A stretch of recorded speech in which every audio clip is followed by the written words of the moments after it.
এই বড়াটা খেতে যে কি ভালো লাগবে ও কি বলবো। এই যে মিষ্টি কুমড়া ভর্তাটাও হয়ে গিয়েছে।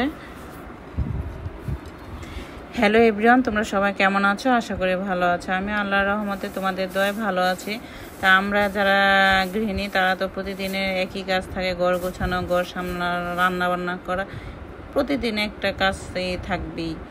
এই যে আমার রুমটা গোছানো হয়ে গিয়েছে। এটা হচ্ছে আমার শান্তির নীড়। এখানে উফ ঘুমিয়ে শান্তি পাই।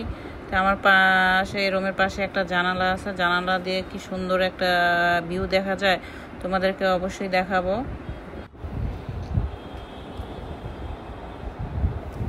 এই যে দেখো জানালার পাশে কত সুন্দর একটা ভিউ। এখানে এসে আমি বসে থাকি আর এই অপরূপ ভিউটা দেখে কি যে ভালো লাগে। তাই দুপুর গনে আসছে, কি রান্না করো ভেবে পাচ্ছি না। তাই মিষ্টি কুমড়া নিয়েছি, মিষ্টি কুমড়া দিয়ে আজকে ভর্তাটা তৈরি করব।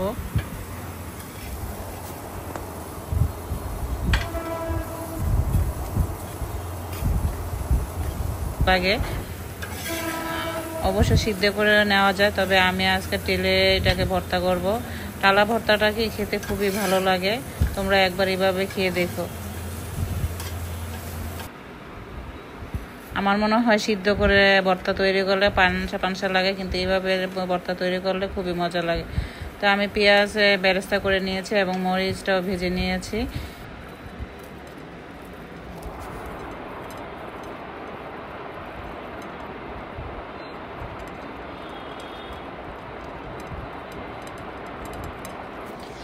একটু ভর্তা জিনিসটা একটু ঝাল ঝাল করে বানালে খেতে খুবই ভালো লাগে।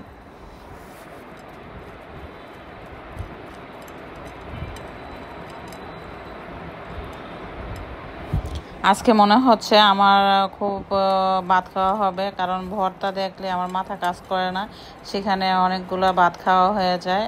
ভর্তা মানে মানে কি বলবো, সেই মজা।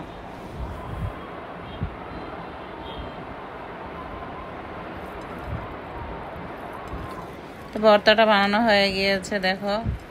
উফ, আমার এখনই লোভ লাগছে, মনে হচ্ছে খেয়ে ফেলি। একটু অপেক্ষা করতে হবে। যে কাসকি মাছ নিয়েছে এবং মসুরি ডাল ভিজিয়ে রেখেছিলাম, আজকে কাসকি মাছ দিয়ে আমি বড়া তৈরি করব। আগে থেকে মসুরি ডালটা ভিজিয়ে নিতে হবে, না হলে ব্লেন্ডার হবে না বা বাটা যাবে না। তো আমি আধা ঘন্টা আগে মসুরি ডালটা ভিজিয়ে নিয়েছিলাম। তো এই যে আমার ব্লেন্ডার হয়ে গিয়েছে, মসুরি ডাল এবং কাসকি মাছ একসাথে দিয়ে ব্লেন্ডার করে নিয়েছি। এখন দিয়ে দিচ্ছি পেঁয়াজ কুচি এবং কাঁচামরিচ কুচি, দিয়ে দিচ্ছি আদা বাটা হাফ চামচ, দিয়ে দিচ্ছি রসুন বাটা হাফ চামচ, হলুদ গুঁড়ো, জিরার গুঁড়ো, ধনের গুঁড়ো, লবণ।